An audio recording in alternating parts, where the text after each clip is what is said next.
Hello, hello, people of the internet. It is I, Dragon here, back with more Fate Grand Order, where, while we didn't have one last week because of issues outside my control, this week it's another interlude week. I'm running very low on interludes to do, but I've got 8, so I can probably get through 2 of them today, by my guess. And I might be able to start unlocking some more, because I am going to start leveling up some more servants. I'm just checking who's at the top of the level of order docket. Nope, not in the interludes. Oh, I have a rank up quest? I didn't realize Satanta got a rank up. Okay, that's something for me to do in the off-stream. Speaking of rank ups, though, although, before all that, if you do enjoy my content, like, comment, subscribe, all that kind of stuff. If you're watching on YouTube, there's plenty of other FGO content where this one came from. Keep forgetting to do that sometimes, but I did, in between streams, do one rank up quest, the only one I had. Chin Liangyu. Got her Abolishing Thieves skill ranked up. So, that's the singular rank up quest I've done between streams, because I have very little and I have no advanced quests, and yeah. I am doing the event in my free time. I'm not that deep in or anything like that, so, but I'm not doing it again. Not on stream at least, but lots of stuff to claim from last week. And assigned 90 oh yeah, I did do that last time, didn't I? Because, yeah. So we get some rare prisms. Excuse me, and limited time master missions. Yeah, I've only cleared one section of the event so far. But it gets us a quartz, so you know, a quartz is nice. I imagine there's some for completing various parts. Yeah. So, I mean, I am going to complete it. It's just very slow going. And then there is my present box, which is kind of stuffy. We really need a 2x craft essence experience booster. But let's see how much quartz I'm going to be up to from here. So I'm at 204 at this current moment in time. Come on. Yeah, I've not cleared out my present box in a little while. I meant to do it last week's stream, but I didn't stream last week, so that's my excuse, but alright. Receive, and from... What is...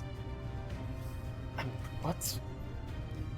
Oh, I'm full on CEs? When did I get full on CEs? I didn't do any rolling, right? Yeah. When did I get full on CEs? I don't remember. I guess I gotta make some room.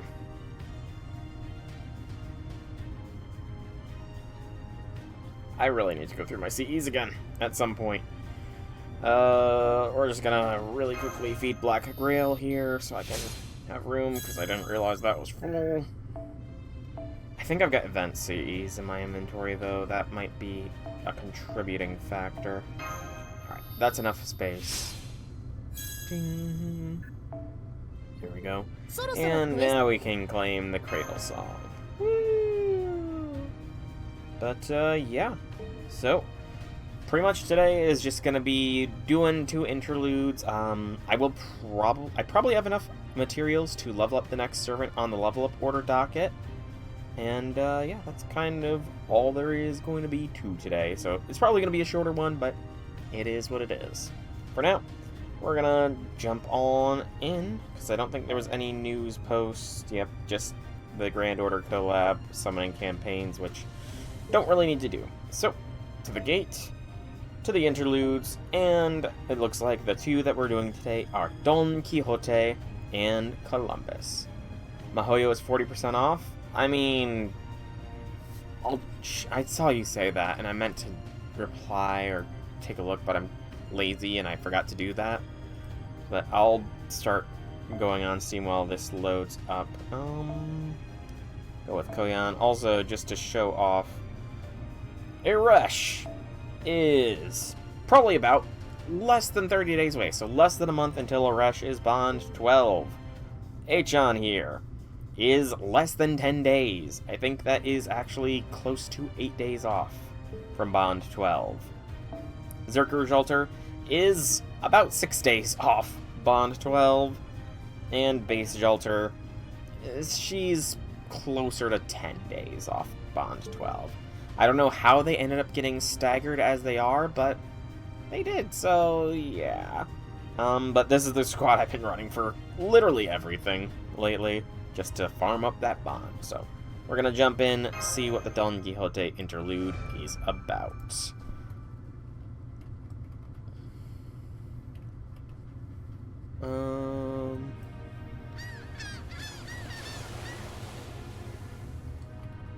Which on the Holy Night? $23.99. Ooh. That's still expensive, man. $23.99 is still expensive. By the way, happy things, J6. Welcome to the stream. Here you go, sir. A nice hot cup of tea. And here's yours, master. I don't drink tea. Oh, thank you, Sancho. Thank you very much, still. They say chamomile is supposed to help you relax. I hope you like it.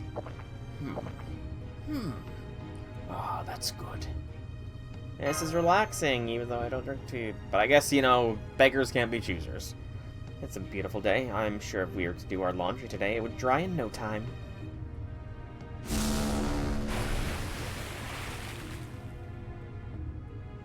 What was that? A whale. Whales are cool. Oh my, how majestic.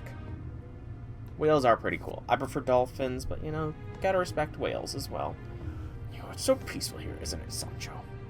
Indeed, sir. It really makes you want to relax. That's sadly not an option. Yes, you're right, master. Indeed. Let's take stock of our situation.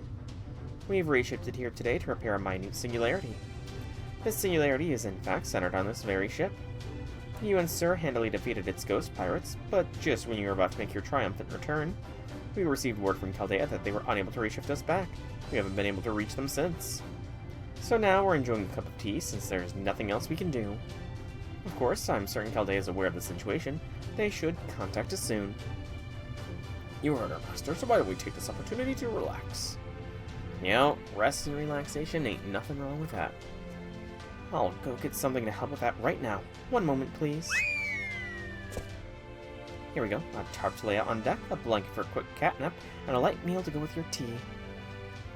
Yeah, Sancho would be swift. No, it was nothing. I mean, Sancho is an amalgamation of various beings, so, you know, that's to be expected.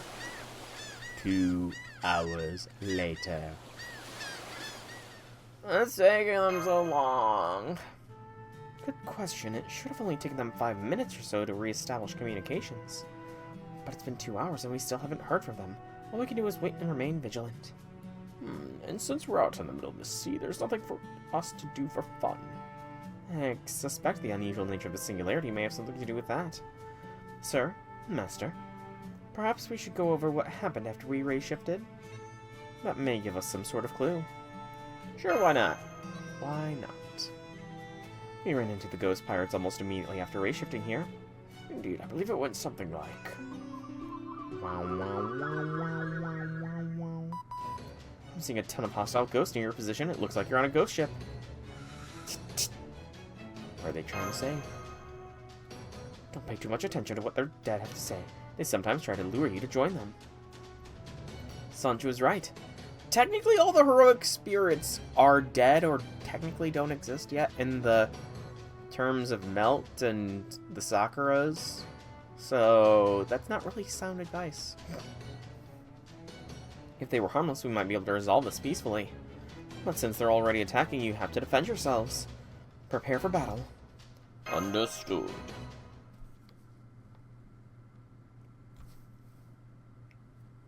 Okay. So far, this doesn't seem too complicated, but this is a newer interlude, so I'm expecting there to be some sort of twist to it all, you know? Something that will really deepen our understanding of Sancho and Don Quixote.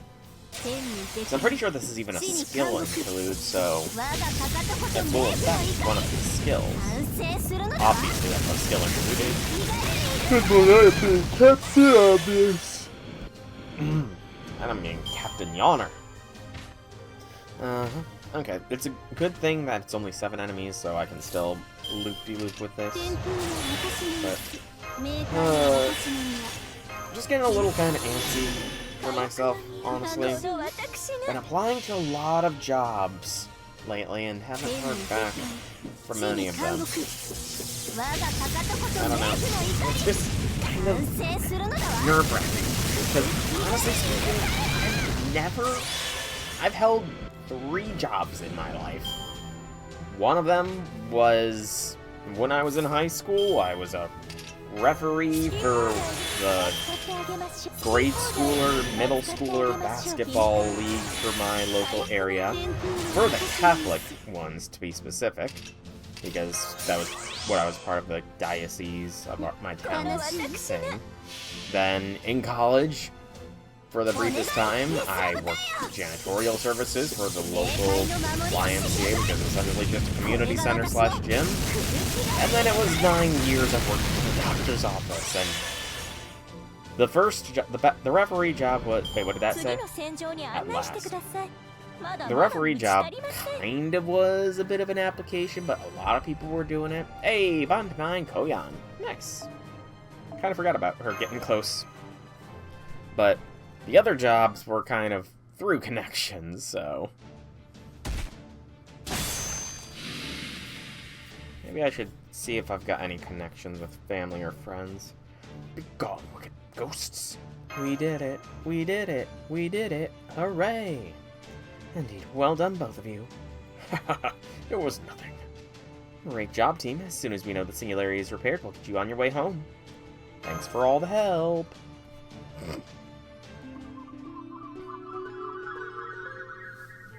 Yes, that's how I remember it going too. I also found it odd that the ghost pirates put up so little fight. I mean, I kind of just rinsed them before they could do anything, so that's not too surprising. I agree, they were much too weak to even qualify as enemies. Thinking on it now, it does seem odd. A few weak ghosts coming together shouldn't be enough to create a singularity, even a minute one. Take another look around the ship, perhaps. Good idea. The ghosts should all be gone, but there could still be something else going on here. I agree. Let's get started right away. And it's all in this arrow. Okay. Or the story is continuing in this arrow, rather. This must be the captain's quarters. I see. Very fancy. I don't know if that was thunder or just movement above, because it is storming where I am. How dare the captain take advantage of their position to live in such luxury at the crew's expense? Excuse me. We should tear the whole thing down this instant. Hang on. Let's not be too hasty here. Master is right, sir. There may be clues here. Let's just make sure nothing of value is in here first, then we can tear the whole thing down. Fine. Alright, let's see what sort of clues we can find. There seems to be a bottle of spirits, excellent quality at that. Let's hang on to this. Yeah, you know, I'm sure I can definitely drink those, because I'm not below age. Do we really need that? Who knows? Maybe we can use it for a pick-me-up later. Well, I suppose that's alright. I'm certainly of drinking age. What about this painting? Hey, I'm of drinking age too. The captain's family. Looks that way. This is probably the owner of the ship.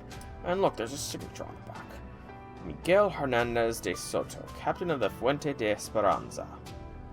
And written just there it says, with his beloved family. There you have it. So these were our ghosts? The ghosts were pretty piratey.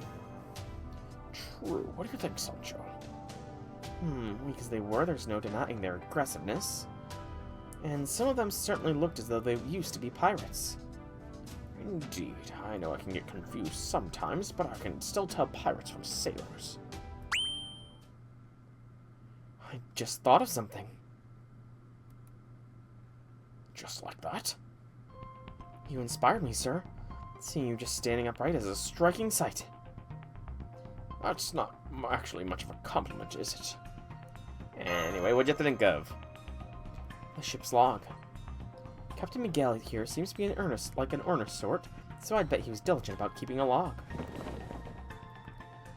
And if he did, he probably kept it somewhere on his desk. Aha! Found it. Nice, think. And what'd you find? Oh, what'd you find? Good, I can read the language you wrote in, and it does seem Captain Miguel was indeed the one to keep the log. Although it seems like as though he wrote it quite some time ago. 200 years before we reshipped here, in fact. That's a fair bit. This has been a ghost ship for a long while. That makes the ship quite the antique. Hold on, for a 200-year-old ship, it seems awfully... Yes, sir, everything here is clearly much newer than that. The whole ship is a ghost? Woo! Well, for now, let's see what the ship log has to say. October 11th. Clear skies, light breeze, the voyage has been smooth as silk so far. October 13th. Rain, strong wind, we'll store the rainwater in barrels to bolster our drinking supply. October 21st. Cloudy, no wind, the deal was a success. We now begin our voyage home. I can't wait to see my wife and child again. I wonder how much he's grown this past year. Looks like the voyage continued without incident for a while. Let me skip ahead. Here we go. His handwriting is much messier here, and he stopped logging the date and weather. We've been boarded by pirates. They killed my crew in the raid. Soon they'll come for me. But I won't go quietly. This is my ship if anyone tries to steal it. I'll use my secret spell to cast a great curse that'll keep my ship out of anyone else's hands, even if I must pay for it with my life. The ship is mine. It will always be mine. Ooh. That's a little dark. The entry is followed by a diagram of blood. A diagram? Let me see. What could this be? I have an idea. It's our master. Well, now, would you mind telling me what it is, Sancho? It's the ritual circle. The magecraft spell. Captain Miguel may not have been a mage, but it seems he had some knowledge of magecraft all the same. And he used what he knew to complete the spell at the cost of his own life. Unfortunately, the logbook contains no details to the spell's purpose or function. While I lack the knowledge to be certain, I can make an educated guess. I believe Captain Miguel transformed the entire ship into a massive curse. I think we can at least be certain that the ghosts we fought were the pirates. That would mean the pirates who tried to take this ship for themselves fell under the captain's curse. And were doomed to wander across the sea ever since, even after their deaths. And now I suspect the same curse is on us as well. Which means we'll be forced to stay here until we die. No, even beyond that. Oh gosh, forgive me, Master. I'm afraid I'm not very good at dealing with these sorts of things. I'm fine. It's fine. Quite the horrific turn of events. However, we do know that we must put a stop to this. Destroy the spell. I feel like I jammed my finger. Can't clench my fist properly, and it's my right ring finger too, which is just weird. Exactly. Very well. Now that we know our goal, all that remains is to charge headlong towards it. This ship isn't terribly big. It shouldn't take us long to find the diagram in the book. You're wrong there, Sancho. Something tells me we'll have a fierce battle ahead of us, just like we did with Frustin the Magician. Now come on, Sancho. Master, may the light shine upon our way of chivalry. For chivalry! Oh, still going. It's not here. Yeah, I can't find it anywhere either. How odd. We've turned over every corner of the ship. That diagram should have turned up by now. All I found is a somewhat wistful-looking doll that seems vaguely cursed in its own right. Want it? No, I'm good. I don't do well with those things. Then I'll hold on to it. There's something about it I'd like to look into later. Well, take it. Here you go. Thank you. Now, where else could we look? I wonder if... I've got it! Got what, sir? If it's not inside the ship, it must be outside of the ship on its hull. That doesn't seem at all likely, but I suppose we could take a look. Sure, why not? It's probably where it is. We probably need to look, like, close to where the captain died, because I can't imagine he pre-prepped this thing. Early on. Please be careful, sir. I won't be able to rescue you if you fall overboard. Have to get a good look at the ship's overhaul from over here. Indeed, and when you think about it, a diagram like that on a ship's hull would draw attention from any observer. Which leads me to believe it's almost certainly not there. So it seems that it really isn't anywhere on the ship? What about the captain's log, though? Exactly. The ship was under siege, and the captain had no choice but to hole up in his quarters. He couldn't have had anywhere else to go, or else he would have just run away. Alright, I've looked everywhere and still no luck. I searched the whole ship and not found any hint of the spell anywhere. Where in the world could it be? I suppose that just leaves the ship's hull as you suggested, sir. If it's not here, then we can be sure it's nowhere on this ship. I think you're right, sir. That's the only explanation that makes sense. There's nothing we can do. We're doomed! Doomed. Doomed.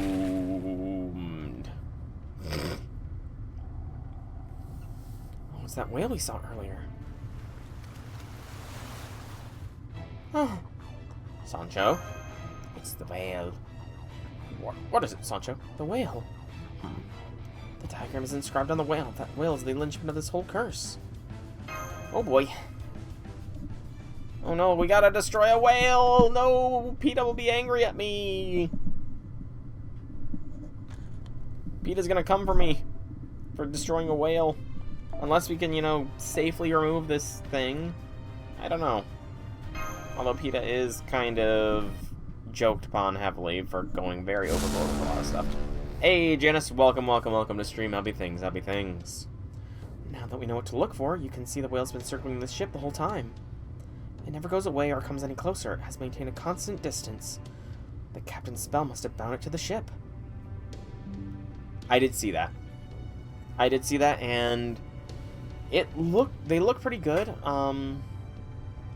That's for the movie, right? Oh gosh, I'm gonna have to read the visual novel before the movie, but if I'm only gonna get 1% of Hollow Ataraxia done per stream, I'm going to be streaming Hollow Ataraxia for the next couple of years.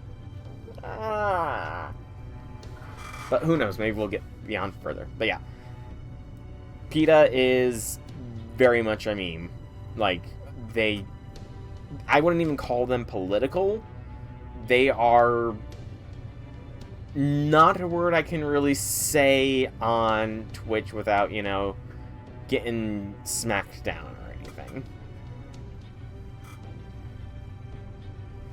But I like Don Quixote. I've expressed this many times before, but Don Quixote, one of my faves. Mainly because of nostalgic childhood memories. As long as the whales around the ship will remain perfectly intact. And anyone who sets foot on it will become forever bound to it as a ghost. It's in pain. Oh. I expect that it is. This is the cry of a creature being forced to endure terrible suffering. The poor thing. All this time, that whale has been forced to swim in circles in the same spot. The whole vastness of the ocean awaits, yet there is nowhere it can go. I think the whale must want to be freed just as much as we want to escape this curse, especially if it's been tied to this ship for over 200 years. Then what are we waiting for? Let's go save that whale. Charge! Hello, hold up. Don't try to stop me, Master. I would gladly go through anything to help you, come hell or high water. Be that as it may, sir, fighting a whale in high water would leave us at a serious disadvantage. Well, can't we just, you know, make up for that with love, courage, and whatnot? You know, yeah, exactly. That is an excellent attitude to have, Don Quixote. That is how every anime protagonist wins their fight. Through the power of love, courage, and something random. Let's be honest, it's always one of those three things. Love and courage both dissolve the moment they hit water, sir, which is why you two... Here. What is it? Yes, it's the doll we found earlier. I've been looking it over, and it appears to be a kind of mystic code. I believe the captain must have used it when he died, because it appears to let you move and breathe underwater.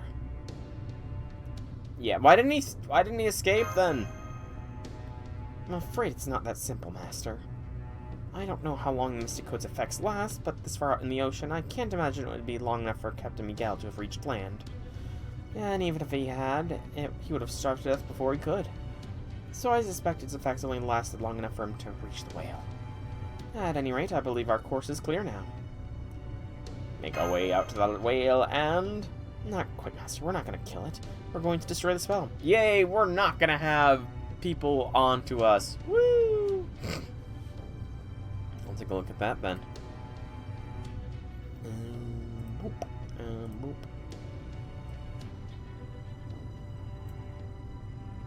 Boop. Honestly, I like the visual novel version for Alice more than the movie version. Like, don't get me wrong, I like Alice's clothes. Like, her outfit is pretty cool in the movie version. But, I don't know, something about her is like, she looks different in the visual novel version. It might just be me, I might just be seeing things that aren't there. I don't know. It wouldn't be the first time. Once that's done, both we and the whale should be free of the curse. And well, I'm sure it goes without saying, Sir and I will be accompanying you. I never thought I would one day fight a cursed whale in the middle of the sea. I only hope my lance can end its curse. Let's sally forth. We gotta do this. Nothing to it but to do it. Thank you for waiting. I figured out how to activate the Mystic Code, as I thought it should let us breathe underwater. Yep, I've heard of that. And that is terrifying. I'll keep it all activated, but I'm afraid its effects don't extend very far. So please make sure you both stay close to me. Business as usual, then. Yes, good point. This should be like any other battle. I knew we could count on you, Master. Alright, time for us to share another adventure. Activating Mystic Code. Such high graphic effects. Let's go! Whee! Pardon the yawn, by the way.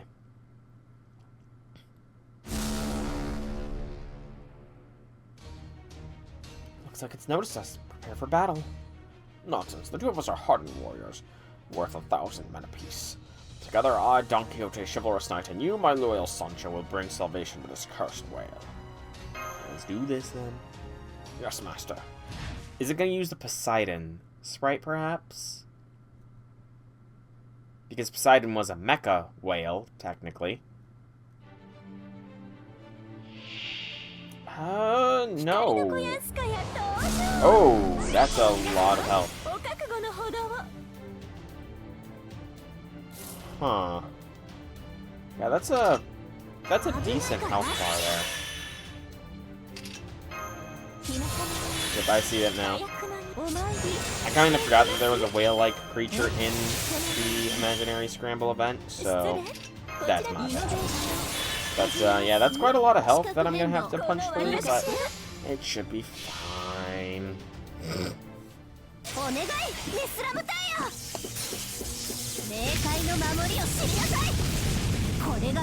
Go, Arash, go! We should be fine. We'll be fine. As long as the whale does not wipe out our squad. Specifically the Koyans. Do not wipe out the Koyans, please. I kind of need them to leave. Although, I think I just need to break the bar, so this should be game, set, match. I was hoping to get it with just the tag and not needing to NP, but oh well. Weird, I'm hearing thunder constantly. I really hope that I don't lose power. I mean, knock on wood. But I've not lost power from a storm in years, so I'm definitely due for that to happen. So here's hoping it doesn't.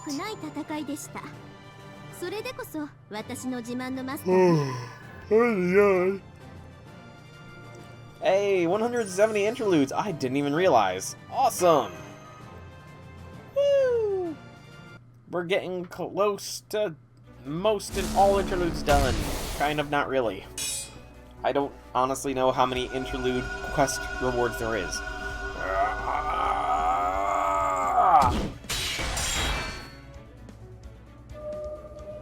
Why did Don Quixote suddenly get a power-up there?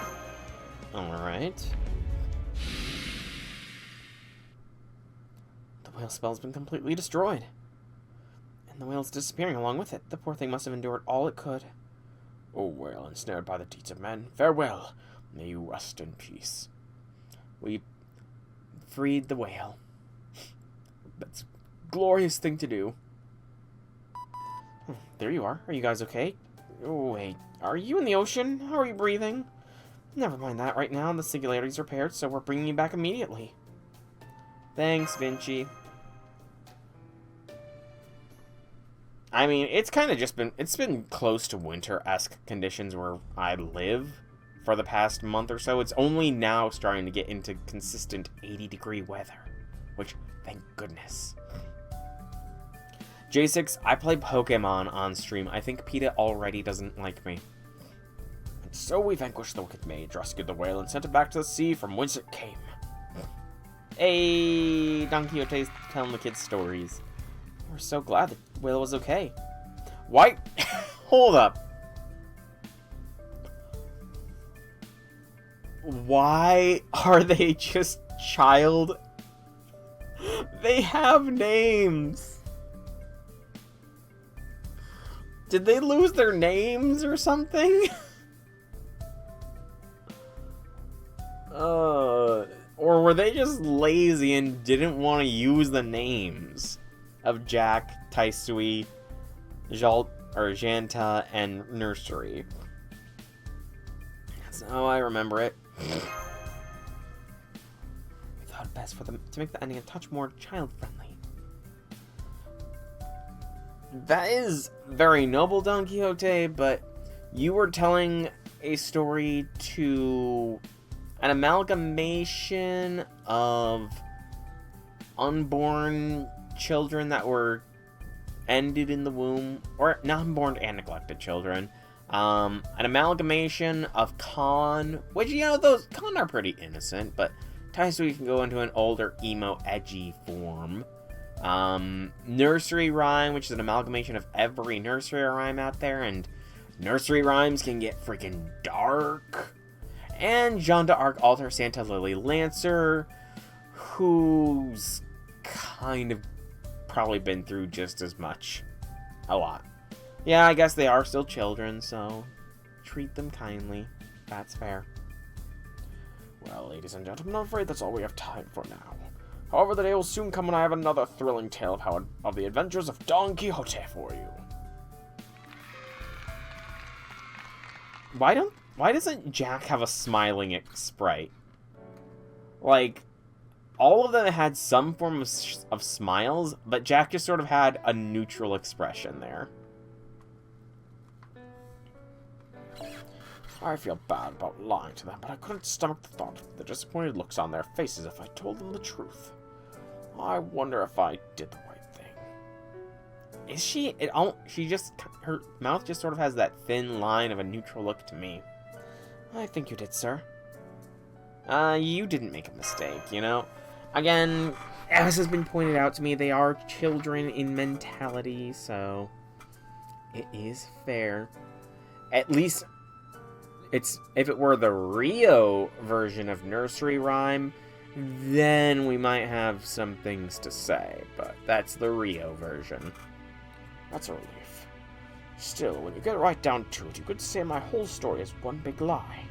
So maybe throwing another one on top won't make any difference at this point. Who cares if your story wasn't completely true? It's not as though it hurt anyone. Even when reality is painful, I would hope the lies we call stories can at least be kind ones. Yep. Kind stories are very nice. Kind stories. At least that's what I think. Should endeavor to make sure people are happy when reading stories. And people get happiness from all sorts of things. Yeah, people get happiness from all sorts of things, including grimdark shit. Yes, I think you're right, Sancho. Then I'll keep doing it. I'll keep spinning my yarns. There's no other way an ordinary old man like me could stand before the true heroes here. Don Quixote, no! You are a hero! You are a knight! Don't be doubtful of yourself, Don Quixote. You are amazing! I'll keep aiming for happy endings and convenient plot twists, even if that means lying now and then. Yes, sir. And as your maid, princess, and attendant, I'll be there every step of the way. Don't forget your steed. Yep. Because Sancho is Sancho is such an interesting, like, amalgamation. Because maid, princess, attendant, and his mighty steed. Now come, master. It's time we began our next great adventure. For as long as we're here in Chaldea, there will be surely no end of opportunities. Roger, roger. That was it was nice, relatively short, but, you know, again, it gave a little bit more insight into Don Quixote. 35 minutes. Ooh, change of the symbol as well. So, closed veil of reality, still only usable 30% or higher. It no longer... Okay, so it doesn't set the NP to 0. Yes! The windmills will stand no chances anymore. With the extra effectiveness against supergiant enemies, Don Quixote can truly topple windmills now. It's actually a battery for your allies still, and a greater number of crit stars. Okay. Nice. But yep, he is more capable of taking down those those dangerous windmills. I forgot. They're not pesky, they're dangerous. Alrighty.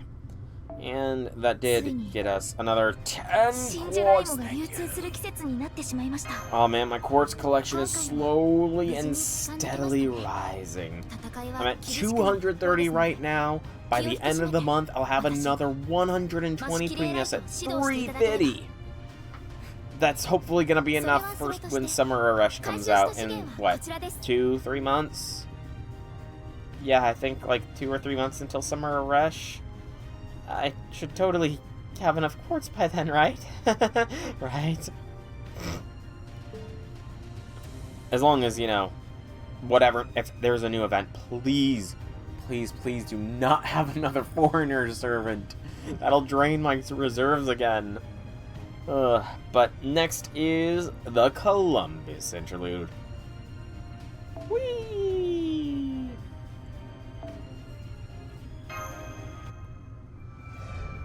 Yeah, I mean, anniversary is July, summer is August, so I think I've got like 3 months, technically speaking. 2.5, maybe. Yes, the Alco incident.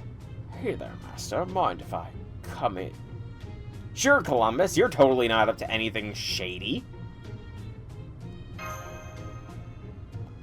You're wearing your evil face right off the bat. Oh, is that how I came off? Sorry about that. It's been so long since I came to Master's room. Must have been more nervous than I thought. I wouldn't really say that expression looked at all nervous. Anyway, I didn't realize you were here too, girlie. Hope I'm not interrupting anything. No. Actually, yes. Columbus, you were definitely interrupting stuff. So get out of here and MASH. Let's do stuff that needed being interrupted. Yes. So shoot, Columbus. You're not as bad as we thought, but you definitely interrupted something, and now MASH and I, once you leave, are gonna resume doing that something. Yeah, that would totally work. No, you're not. Senpai and I were just enjoying a hot drink together, like we usually do. Oh, MASH.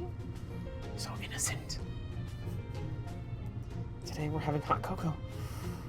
Ooh, hot cocoa. Hot chocolate's so good. But it's not the season for hot chocolate anymore. It's too warm now to drink hot cocoa. Dang it. Would you like a cup too, Columbus? It really warms you up. Cow, huh? You don't care for cocoa? No, it's not that. It's just that every time I see it, I'm reminded of the huge opportunity I missed. I never even realized it until someone else told me what I passed up. Yeah, you made cacao popular. See, if it weren't for Columbus, we wouldn't have chocolate as widespread as we do. Sure, I was the one who first brought cacao beans back from the New World, but I didn't really have any idea what they might be for. They didn't catch on as sweets until years later. Even today, it kills me to think about it. Of course, that was all a long time ago, but still. I smell an opportunity to make a big cacao money here in Chaldea, too. Oh, Columbus. Columbus. Sorry to say, but there is enough chocolate generation in Chaldea that you won't make any money, man. I mean, Karen, Semiramis, those are two of the big name choco producers. And I think Karen would probably get very angry if you pushed in on her territory. Hey, Zahak, welcome to stream. Happy things. But I digress. I'm here because I've got a little favor to ask of you, Master. Favor, huh? What's the favor? Come on, don't give me that look. I don't know what shenanigans any other versions of me might have gotten up to, but I'm your faithful servant. So long as you assign me the right kind of work, that is. I always get a thrill whenever I help you open the door to the treasury. That phase is still so weird. What made them decide to go with, like, make this facial animation? Like, it is so fricked. I think it's good to, I mean, what do you mean by that? I have no idea what to make of that statement, honestly, Zahak. No problem, there's nobody better at connecting shiny bubbles, you know. Anyway, getting back on track, here's what I had in mind. There's a whole boatload of servants here in Chaldea besides me, right? Some of them invited me to join their clubs, and I've been meaning to turn them all down. But for some strange reason, people keep taking what I say and doing the wrong way. I see. I can't imagine why. I'm not trying to offend anyone by turning them down, but I might be coming off harsher than I mean to, and ruffling the rest of Chaldea's feathers as a result. Since you're our master, I'm hoping you could help me put a stop to all that. Yeah, I don't know what you mean by, like, is there something specific about Indiana that I truly have no idea about? Like, again, I'm American, I live in the Midwest, but I have no idea what you mean by our Indiana, honestly speaking. But what did you have in mind, Columbus? Don't worry, it's easy. All you have to do is be there with me and throw my lifeline if things start going off the rails. You're a special guy to all his servants, after all. Oh, gotcha. Now I understand what you're saying. Now I get you. Just having you there for these sorts of conversations will make a world of difference. Probably on. Oh, I missed a line. If you've got time to spare, Mash, it'd be great to have you around too. You know pretty much every servant here, don't you? Well, sure, I don't mind coming along. But I'm curious, why are you turning these invitations down in the first place? From what I know about these clubs, they just appear to be that way for members to get to know each other better. Is turning down an invitation to one really such a big deal? No, it's not, and I know that. There's no greater point to this or anything. It's really just a me thing. I figure it's better to be true to myself. Hey, let me ask you two something. What word would you say best defines who I am?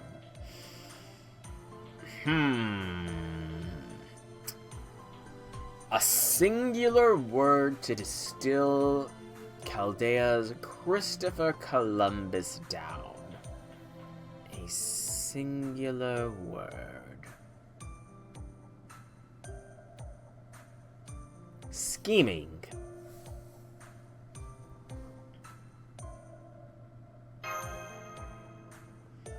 That's hard to say. Maybe an adventurer or An explorer. You could also go with captain. Unwavering is good. Don't worry about answering. I think you get my point. Now let's go pay the first club a visit. Hopefully they're understanding types. Alright, who's the first club that wants him? Come, the deep blue sea awaits us with untold treasure. Hidden desert islands, skull marks on old maps, unarmed trade ships just waiting to be plundered. I'm surprised. I'm kind of surprised Columbus is turning this club down. If it's pirate's life for you, this is the closest you'll get to it here in Chaldea. I mean, I guess he isn't a pirate. Actually, no, I can see why Columbus would turn this down. He's not a pirate. He and Nemo, I think those two are our only proper sailors, aren't they? Columbus and Nemo, I'm trying to think if... No, all the other ones are just pirate-based servants, aren't they? Welcome to the Pirate Club. Pirates! I need to know what was the original... I need to know what is the original translation of that second dialogue option. I need to know. I mean, it's obviously a Pirates of the Caribbean reference, but did they dub it as Pirates of the Chaldean, or was that what it was in the JP version of this interlude as well? Gosh, but finding the JP translation would be such a pain. Let me see if I can't... I'm gonna try. All the same, I'm giving this a shot. Because I need to know if they made the reference in Japan or if they used something else. Like if they used a pirate anime that I know nothing about. So One Piece. One Piece is probably the most famous pirate anime. But I need to know. Come on. Please tell me you have the interlude rough or raw translations or whatever.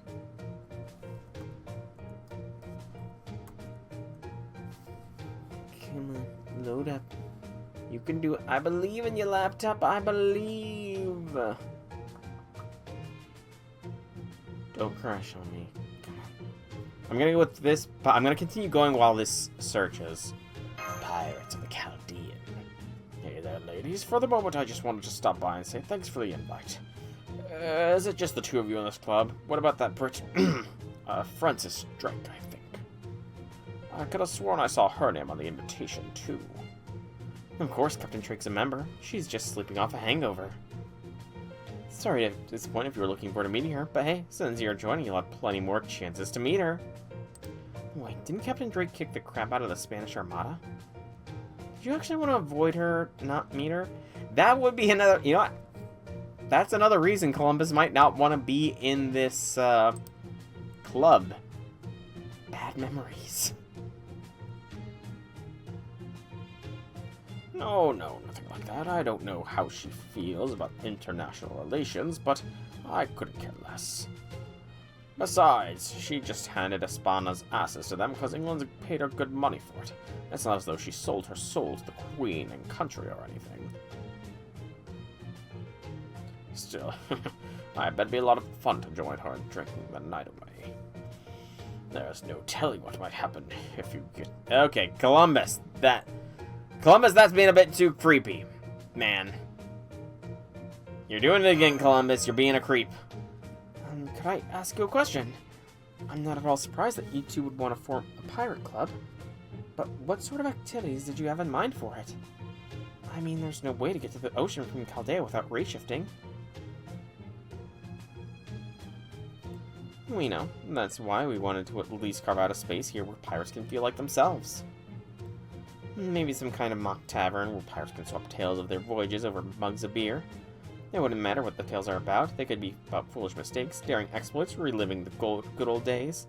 And of course, if any members have any leads on new treasure, they could choose to share them, or not, and compete with each other to see who could find it first. And that's the sort of piracy club we've got in mind. I, see. Hang on.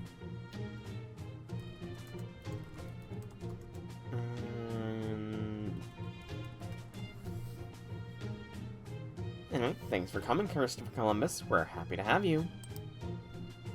In a sense, we have you to thank for discovering the Caribbean and helping us get started on our own adventures.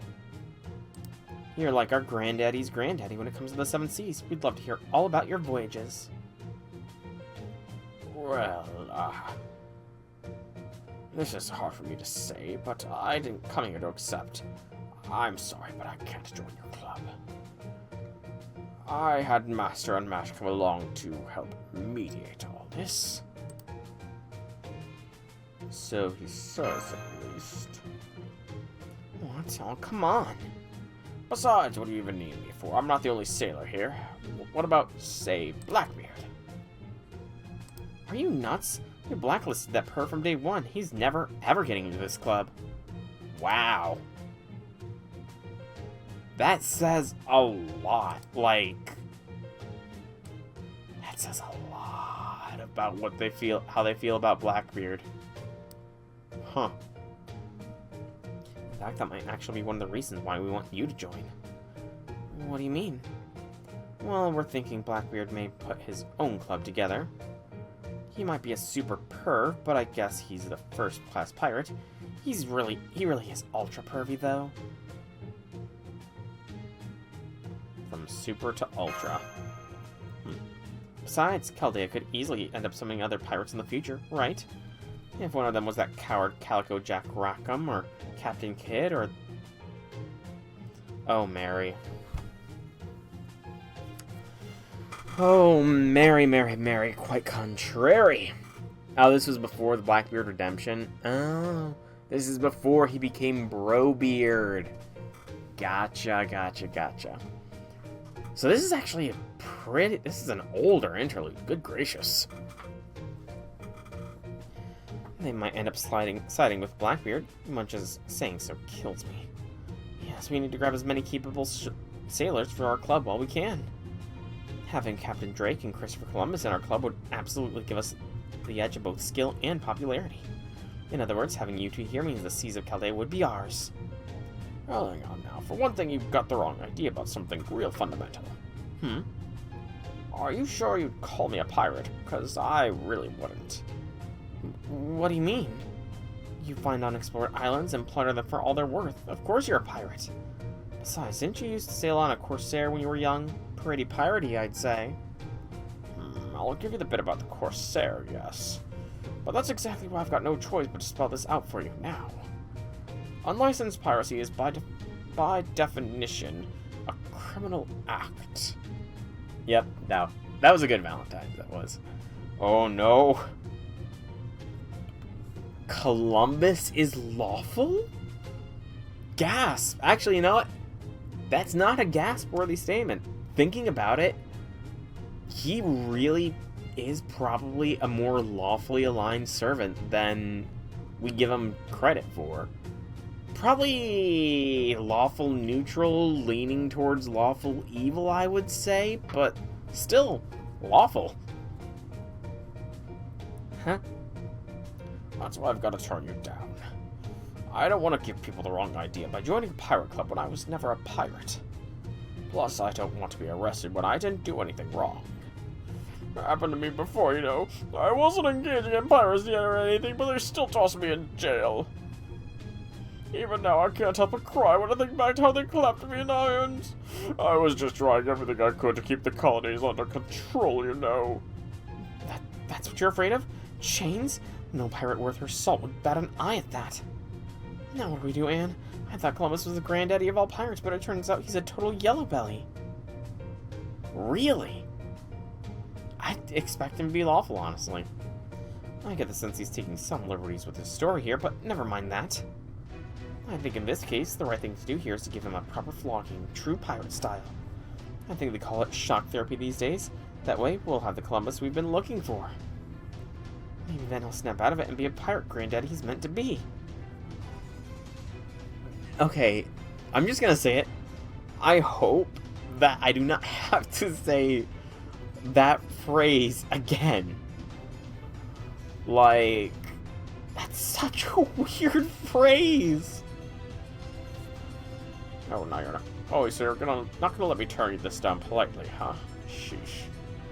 Sorry for the trouble, Master, but this is where you come in. Thanks for helping out with the mediation. It is such a weird... Like, again, you don't think pirate when... Or at least most people don't think piracy when they think Christopher Columbus, but, you know, I guess Anne Bonny and Mary Read might be a little... You know, they were a little bit screws loose in the head, so it's not too surprising. What is kind of surprising is that they don't really get too much in the way of character development. They're definitely a symptom of early servant syndrome. Like, especially with the summer event, too. I'm trying to think. So, as far as the first summer event servants, the only ones that really make some repeated appearances are Tamamo, Mo. Yeah, really just Tamamo and Mordred. Those are the only two original summer servants that reappear often in future summer events. Which is just kind of weird. I mean, I get it. Those two are probably some of the more popular ones. And I don't agree with Nasu's opinion of Saber's story has already been told, so we don't need to tell it. She doesn't need to have much, if any, character development. I do not agree with that. Granted, we have how many Saber faces, so juggling that many Sabers would be quite the handful, but still. Yeah, Summer Marie. Summer Kyo, I don't think really shows up all that much. And yeah, Summer Seba.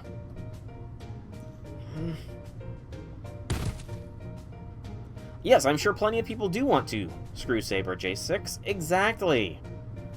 Exactly. Plenty of people probably do want to screw Saber.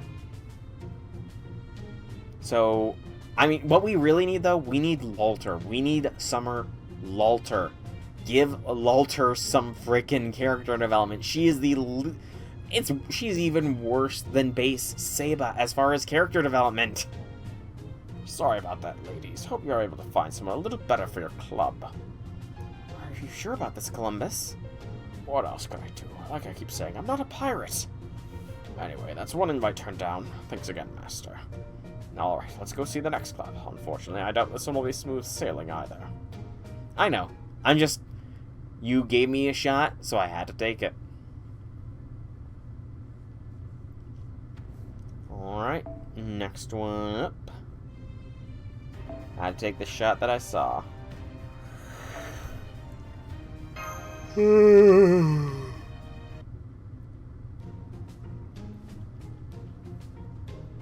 You like money, don't you? Hell yes, I do. I trust it goes without saying that you'd like being rich as well. My bone stash. You misspelled. Just gonna. You spelled stash in a way that when you said bone stash, you made me think of like bone. Since when do I have a bone mustache? I don't know why. Just the phrasing of how you said the question, I thought of bone mustache for some reason, but it's doing okay. I got up to almost 50 from the summer rerun, but I still have to get more, obviously. I don't know for who I'm going to need more, but I do probably need more. And how? Good. I knew we were right to send you an invite. In that case, welcome to the Chaldean Merchants Association. The Economics Club, if you will. This is where Chaldea's big earners come together to pool their resources. To control the flow of information is to control the economy itself. Now come, tip your wine glass and let us exchange trade secrets. Here at Chaldea, small talk and business talk are lumped together in the same concept, losing their respective essence. What we choose to take and choose to leave behind is where our unique skill sets shine.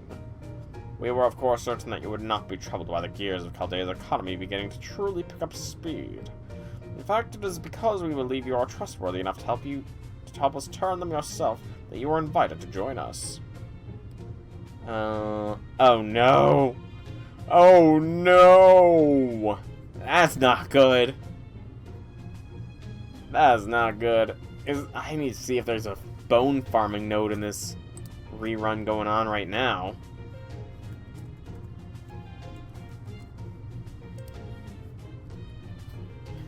That should be a source of great pride for you. Also, I'm surprised that Columbus is not all aboard for this club here. Because, I mean, he's a merchant, technically speaking. He partakes in mercantilism. Oh, but no kings whose names start with D can join.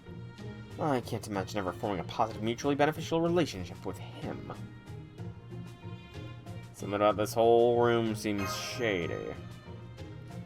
I agree, Senpai. As someone still learning the ways of society, the barriers to entry to this room feel much too high for me to overcome. Ha, true, this world might be rough for you, girlie. Best keep those purse strings drawn tight. Alright, I understand what it is you're doing here, but I at least have to ask about this. Where did this party room come from? I am quite sure we don't have anything like it in Chaldea. Okay, it does look like the vanity node might have a good bone drop rate. Oh, that's just an illusion I cast, of course. If you're going to talk money, you should do so in an appropriately themed setting, right? In fact, I make new luxurious rooms every day just to keep things fresh. Sometimes I go with ones like this, and sometimes go with ones like this. Columbus, are you sure you want to turn these people down? Yes, I am. Sorry about this Queenie and Big Roman guy. I appreciate the invitation, but I have to refuse.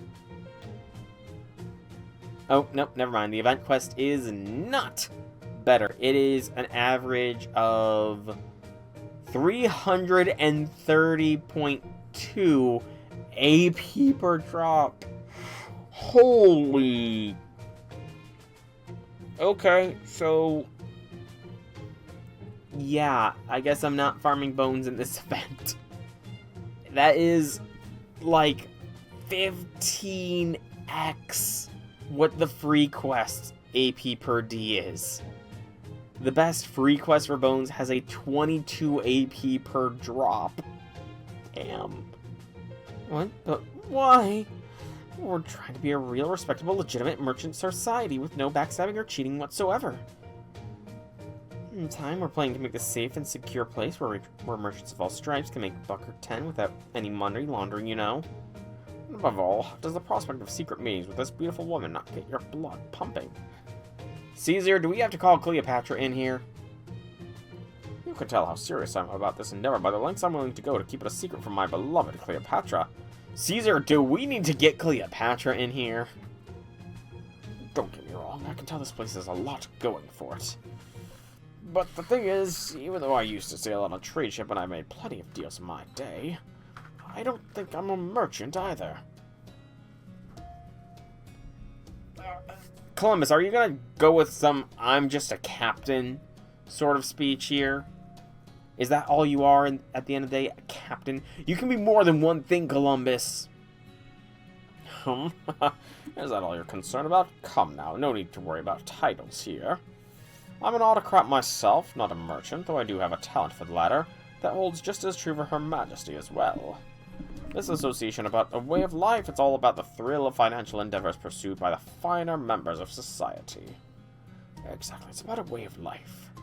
I've known plenty of merchants in my time too. Big shots who wield their guild authority like a club.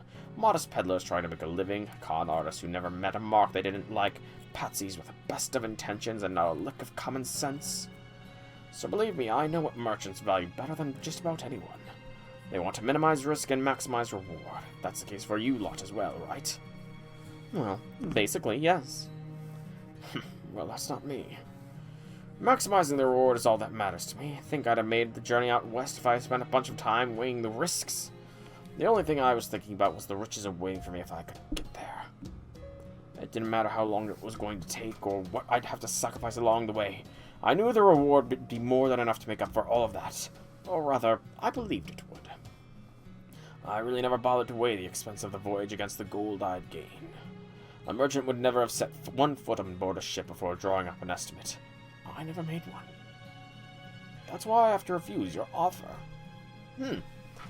Okay, honestly, that is surprisingly insightful. Like, I know that Christopher Columbus does not have a good reputation at all. Like, in the modern day and times, he does not have a good reputation at all, but, I mean, some of this may well be interpretation from the team that wrote Columbus as a character and wrote the Interludes and all of his story events, but, I mean, if there is historical context, like, proving that he didn't do it all for, that is a good point. If he didn't, like, run the cost estimates and everything like that, it was more just a voyage of chance, a voyage of opportunity. He saw an opportunity, and he took a shot at it, knowing that it might not work. And, honestly, that's something a lot of people really need to do more often. A lot of people just overthink a lot of stuff nowadays, and you miss the shots you don't take. And Columbus here, it sounds like he took a shot, and he could have missed, but he didn't. So yeah, very deep and insightful. The whole idea of stopping your journey to take a stock of the risks just doesn't sit right with me. I see. Alright, I understand. It does sound like you really didn't live the life of a merchant. If anything, it's the opposite. You're a gambler. Oh? And it's not that you won't calibrate your expectations, it's that you can't. You're a hedonistic gambling addict who's only ever got his eyes on the prize and ignores the risks entirely. That is a completely other interpretation that is just as valid. It's a bit on the negative side of things, yes, but that is another interpretation of everything that was just said. Indeed, that won't do at all. One should never participate in a game you aren't certain you can win, whether by skill or by other means. When the die is cast, whether literally or figuratively, one should always take steps to ensure it always lands the way they want. Of course, those measures can change depending on the scenario. Fair prices, an eloquent speech, a small army at your beck and call. I agree, this won't do at all. There are few things I despise more than gamblers. It's incredibly dangerous to have an actor in the marketplace who isn't concerned about what he might have to lose. His mere presence could disrupt my finely tuned calculations, and from there it's only a hop, skip, and a jump to heavy losses. Oh god. Could you just calculate in the risks? I wish I could, but I can't just ignore him. You understand, right, Master? Why do you think I didn't think twice about sending him an invite? Can't you smell the scent of money practically radiating from him? For the better or worse, I can't help but think that where he goes, money follows. You know, that is EX rank locked, probably. If we let him run around doing whatever he wants, the consequences for Chaldea's economy could be disastrous. And that means we can't just ignore him. I don't want a gambler ruining my business opportunities, and I really don't want one putting me in the red. Then what are you going to do about it? Me, I'm just going to do whatever I want. If that ends up with you losing money, well, to be honest, I don't really give a shit. True, there's only one thing I can do about this. Put you under the Merchants Guild Association's supervision whether you like it or not, and teach you what it means to have a pure, righteous, beautiful merchant soul. So to start, I'll beat you over the head with bags of gold until you've learned to polish them with a high shine so they can make them beautiful jiggling sound. Just a moment, Green Moneybags. As a gentleman, I cannot permit this burden to rest on your shoulders alone. Please allow me to offer you my assistance as the figure of king of cutting one's losses. Of course, if you like, I would also be happy to serve as his instructor myself. I could teach him all my proven methods for making money, from the Roman art of haggling to the Roman seafood diet. Naturally, I will improve their efficiency by charging a more than fair price for my services. What better way to learn than by experience? I can't say I'm all that surprised things turned out this way. You sure are pushy when it comes to invites. Guess I'll have to be a little pushy in return about turning them down. Alright, Master. Second verse, same as the first. You know, when it really comes down to it, it is probably a good thing that Columbus is not joining the Merchants Association, because it's not sounding like they're a Merchants Association, it's sounding like they're a monopoly. they would control all the finances and such in Chaldea. And that's a scary thought. I already don't get an allowance or a salary, apparently, and... yeah. Scam Center, Merchants Association, Monopoly... they're kind of the same thing in this instance. And, to be honest, a little bit in real life as well.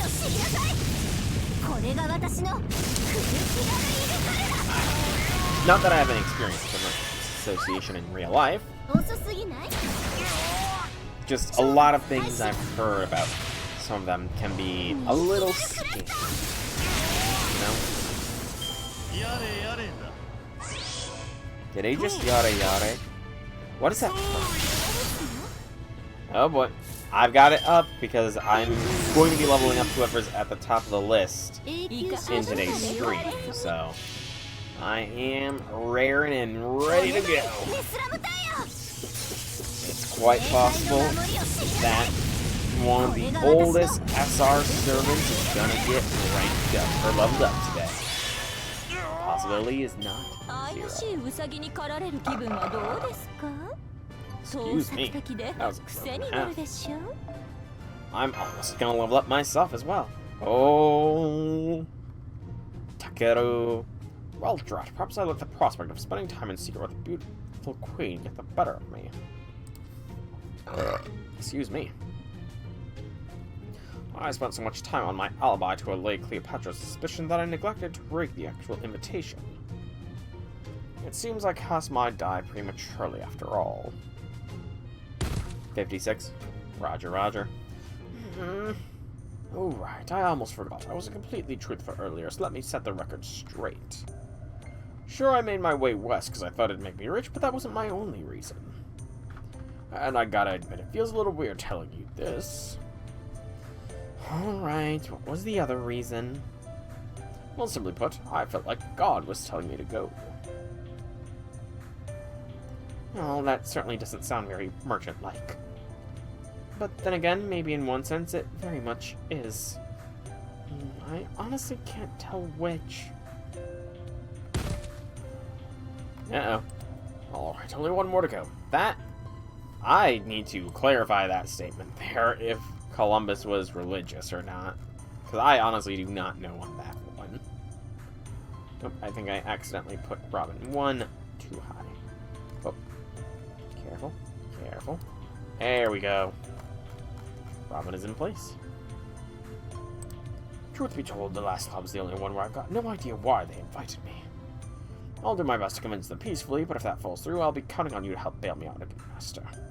But don't worry, for this next club in particular, I'm pretty sure words will be just fine, and things shouldn't likely turn violent.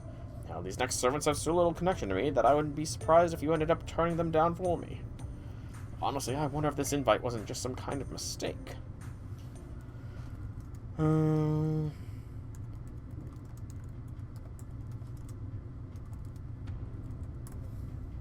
Alright, let's load up this last section of the interludes here.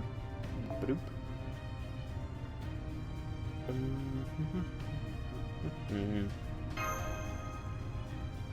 Let's see.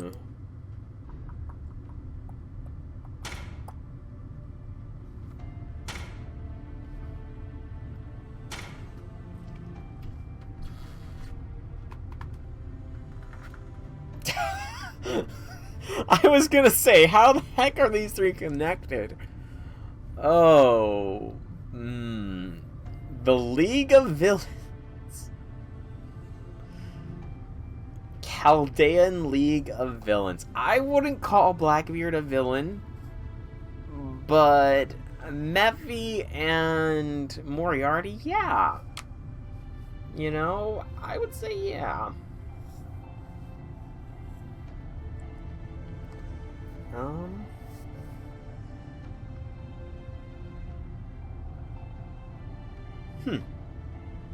It does look like Columbus was intensely religious.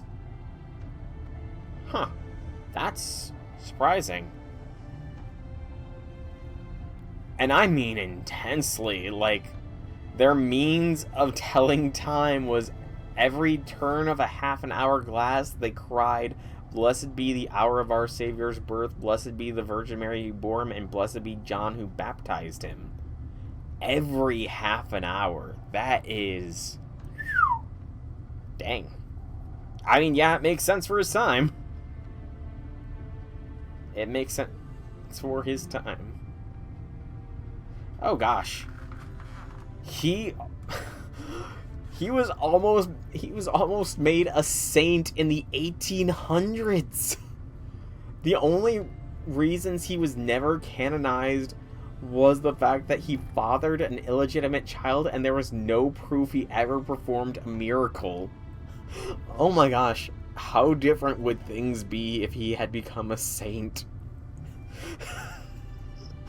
It was approved by Pope Pius IX, who reigned from 1846 to 1878, but he was never canonized because he fathered an illegitimate child and there was no proof he performed a miracle.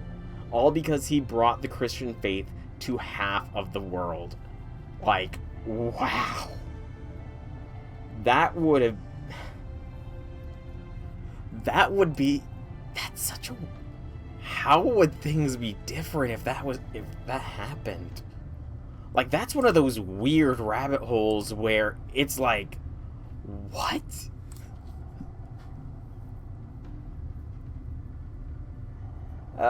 This seems to be a mistake to you, eh, Columbus? Hey, come on, Master, work with me here. I'm nothing like these guys, right? So that's your initial reaction, is it? I certainly accounted for that in my calculations, but I must say it's still somehow surprising.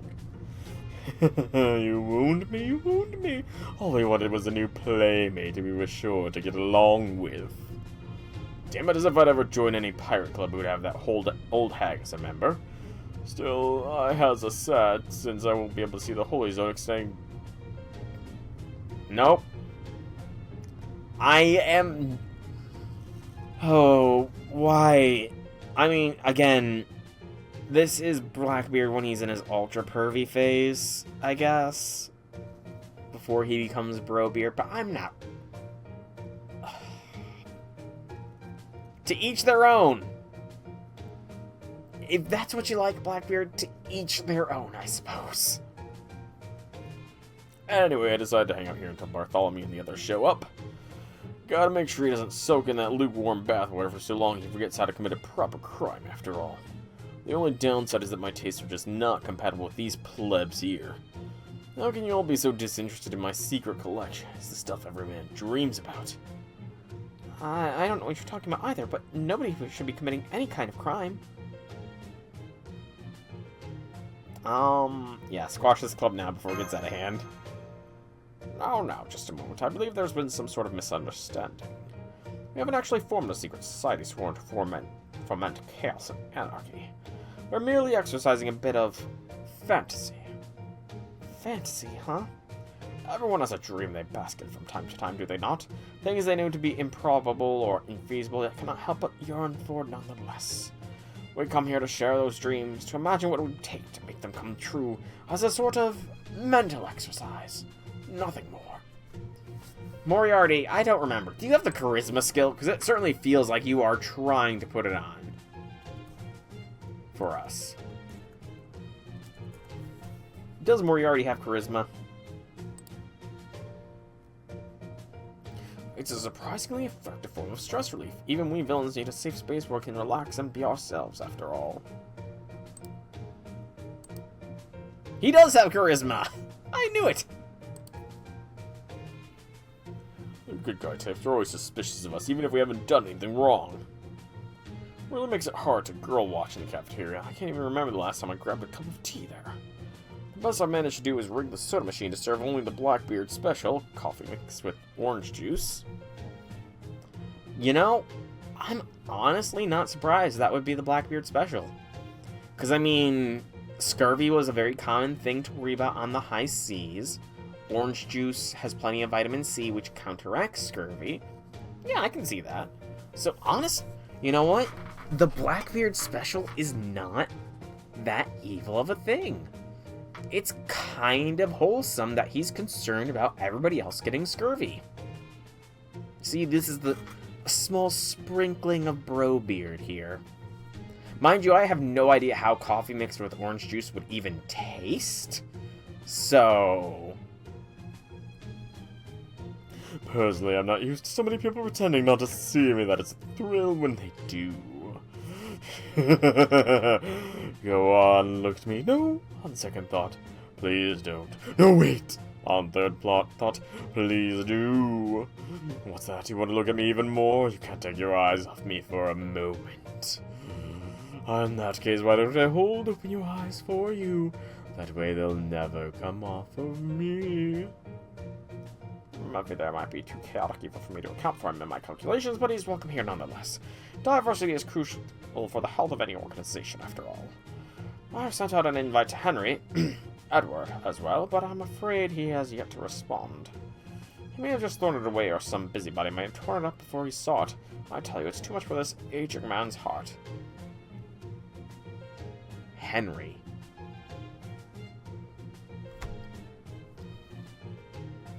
Henry or Edward? Who's he talking about? I honestly have no idea who he's talking about. Henry / Edward.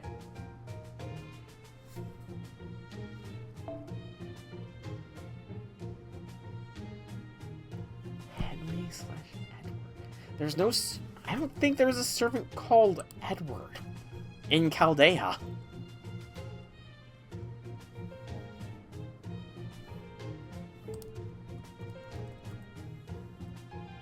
Henry Jekyll? Maybe.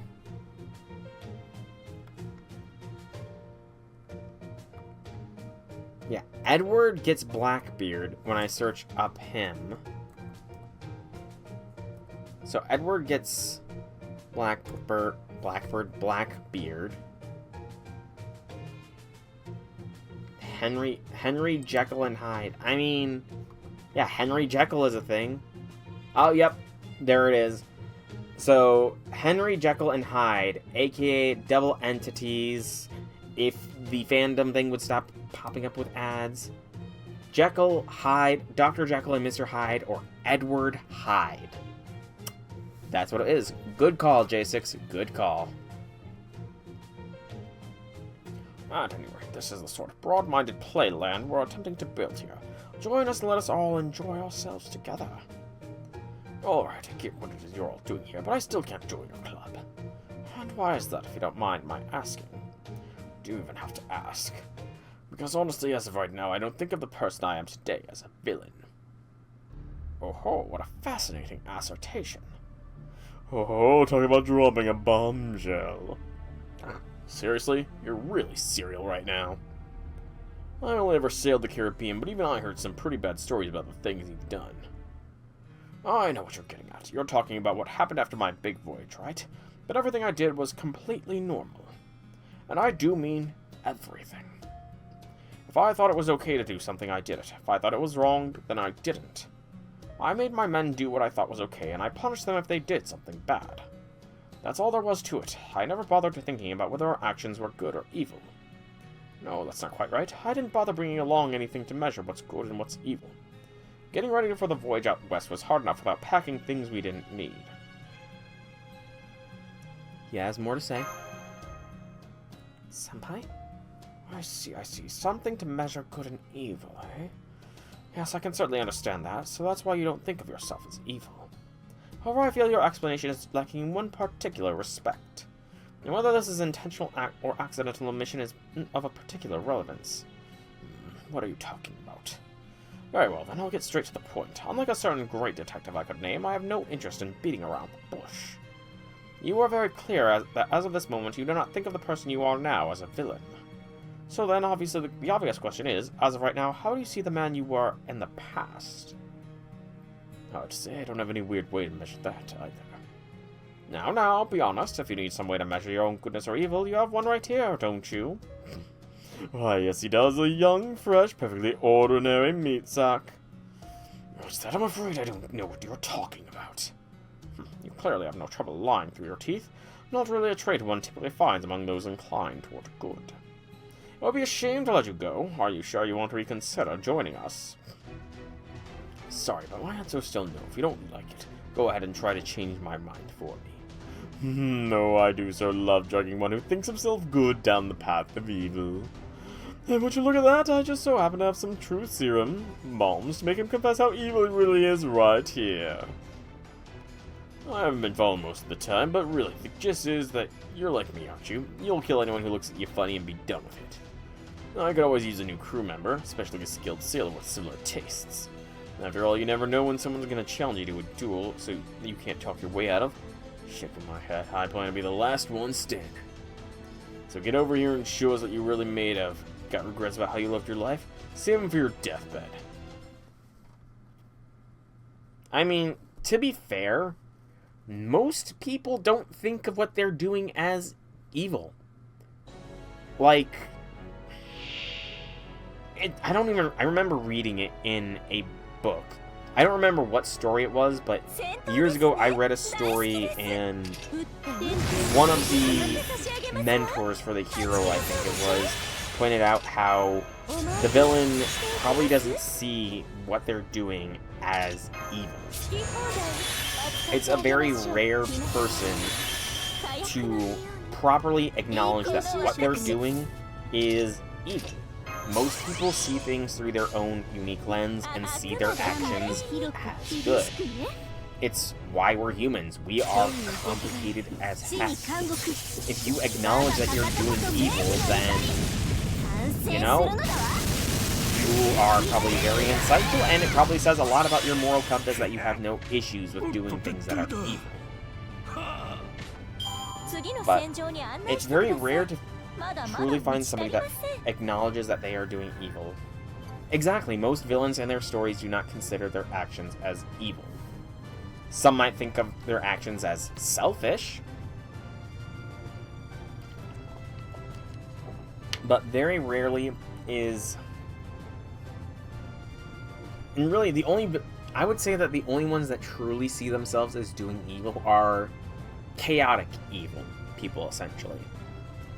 Like, I'm just thinking of popular media. Maybe the Joker. I think the Joker knows that he's evil and acknowledges that he does evil. I think. I don't do enough DC to really know for certain on that.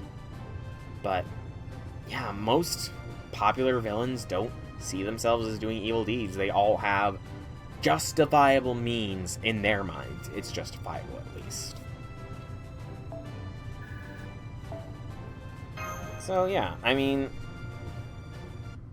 it sounds like Columbus considers what he did in the past as evil, at least as far as FGO Columbus, at least. And he doesn't want to be evil anymore. Old school, but that was some damn good steering. You're a way better pirate than most pirates I know, old-timer.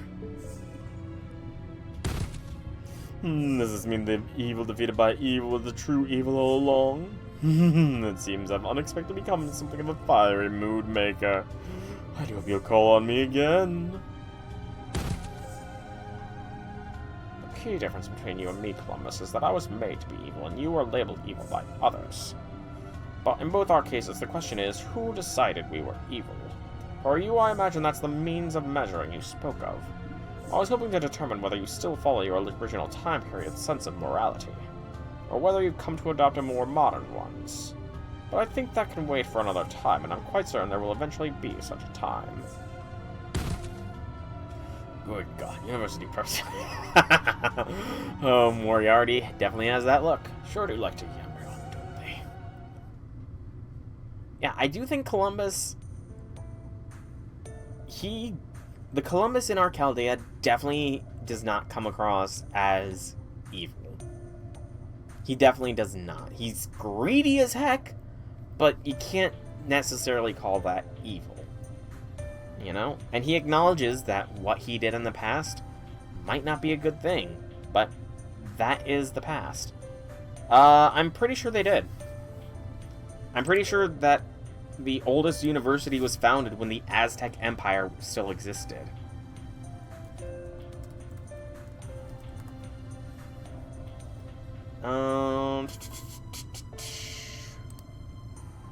So the University of Bologna was founded in 1088 in Italy.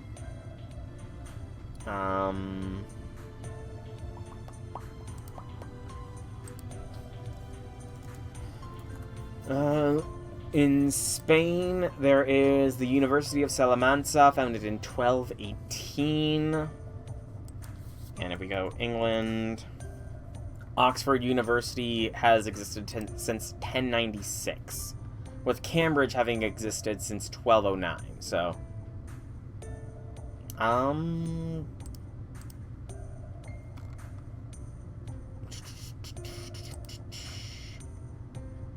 So, the University of Bologna, founded in 1088, is the first institution to coin the term universitas.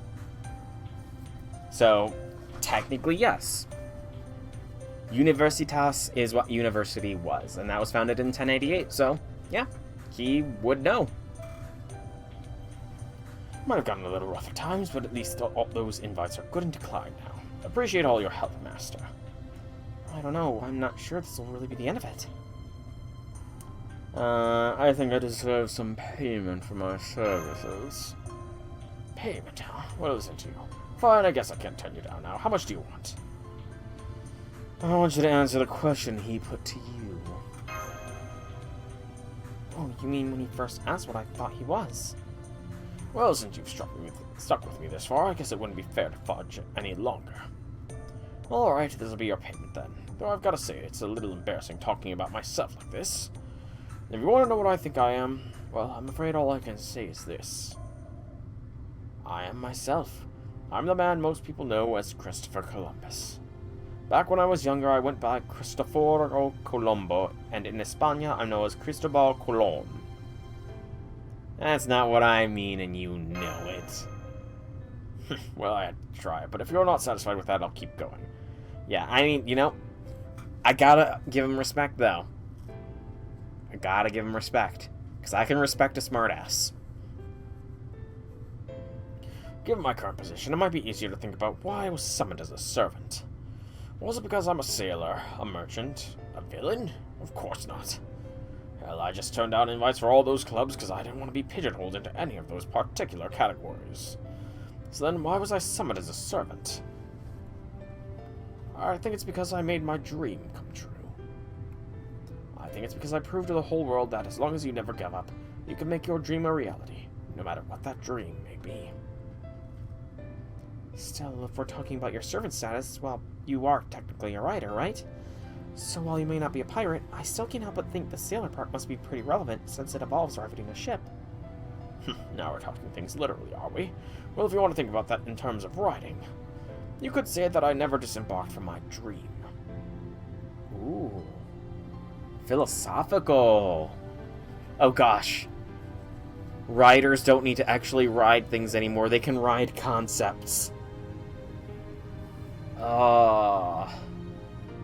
So are musicians gonna start being writer class servants as they ride the sound waves, or they ride... Are stoners gonna be servants because they ride on vibes? What else what can be qualified as a writer? I mean, I guess it's... I mean, Maeve, you know, she's a writer because she rides people, so it's not too surprising. No matter what hardships I encountered, or how many people I stepped on, or how long it took, I believed I'd eventually arrive at my goal as long as I kept moving forward and never stopped believing until the very end. Oh, you know, thinking about it now, I might just be the best example there is of a servant that made their dreams come true. I mean, thinking about it, he's kind of got a point there. A lot of I mean, at least for the point in time for when this interlude was initially dropped, a lot of servants held some form of regret and do oftentimes seek out the Grail. Columbus, he just wants to make money at this point. But he's got a lot of schemes for making the monies.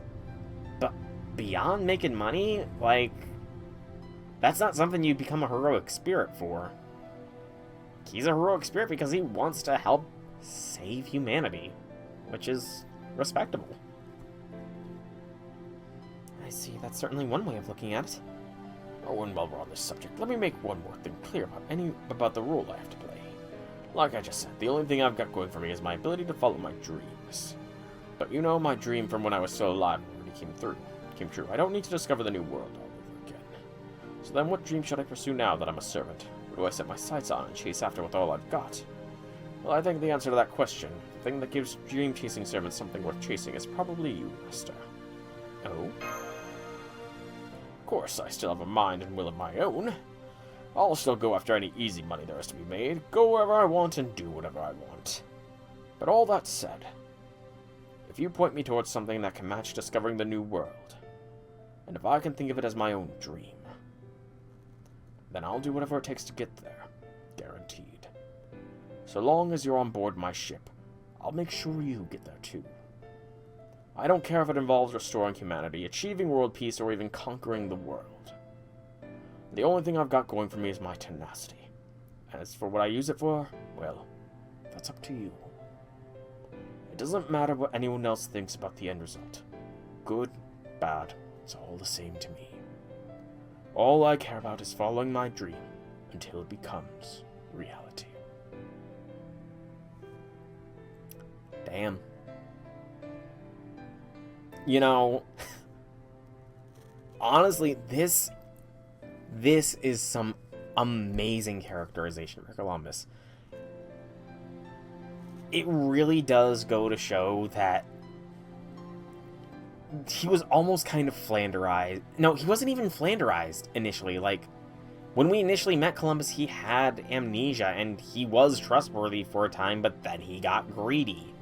And he wasn't exactly our servant at that point in time either, but ever since he has joined Chaldea, I don't think he's been that much of a problem. Like, maybe something went out of hand in that summer event, even though it just happened. I cannot for the life of me remember why there was the giant Columbus egg and everything like that.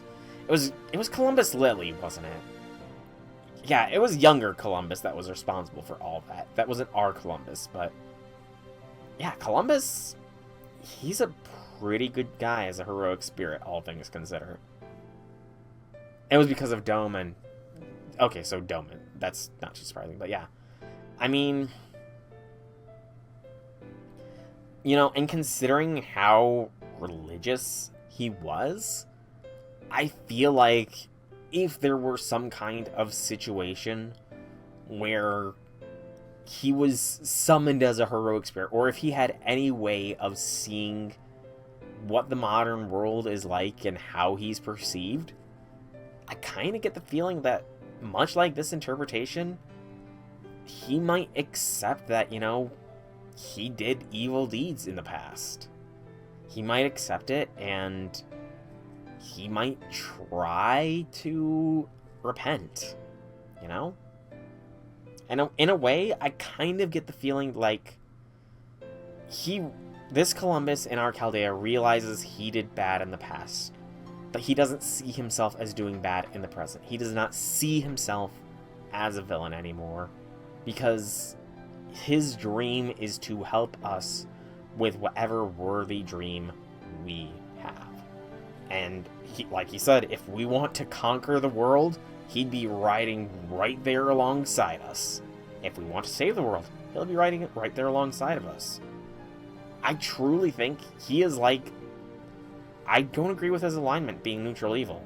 That's probably what perception of him is, but personally, I see him more as lawful neutral. Yeah, maybe not repent. I mean, again, he was very intensely religious, so it's possible he might try some form of penance, but yeah, I truly see Columbus here in our Chaldea as more of a lawful neutral servant than any shade of evil. He's willing to do good, he's willing to do bad. He follows his own code. That's kind of the definition of lawful neutral. Good. Anyway, thanks again for helping me out today. Give me a shout the next time you head to the treasury. Maybe it's the greed, I don't know, but, I think I understand Columbus just a bit better now. Even though he changed the world, he only did so because he was chasing his own dream. That must be why he doesn't like having his actions, or his ethics, or the good and bad sides of his deeds labeled one way or another. Because that would just be him going by someone else's metric.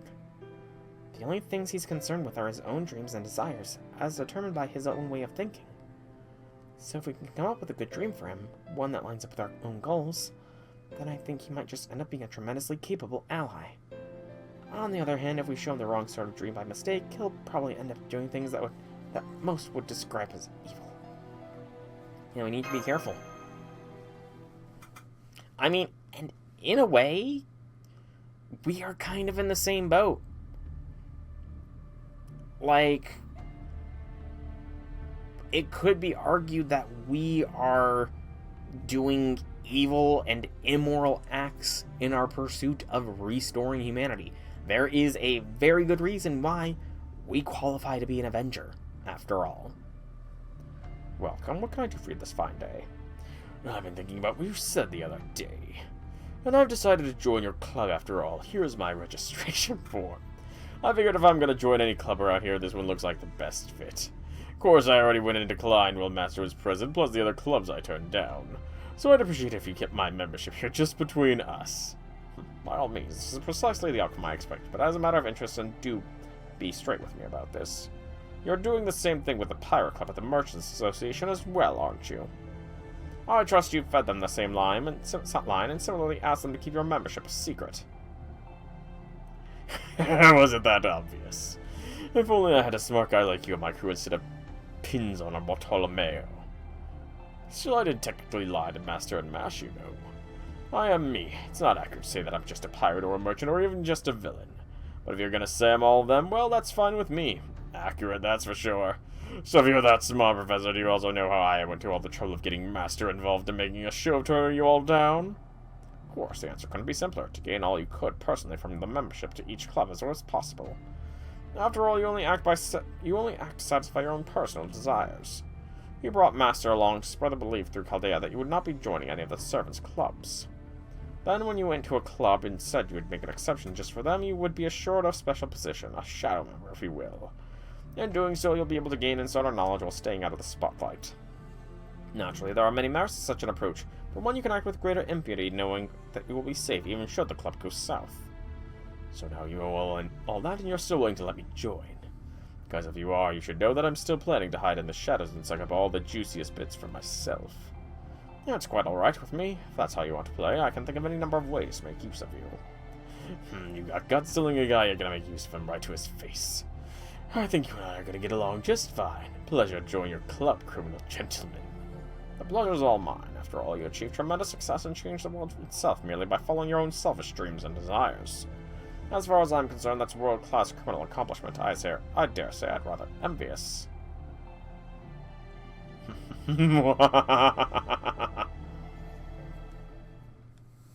Again? Maybe lawful evil, but he is willing to do good deeds still. He's willing to help us save the world. So, I still think lawful neutral, leaning lawful evil. NP rank up for increase in damage and increase in the crit rate decrease. Okay.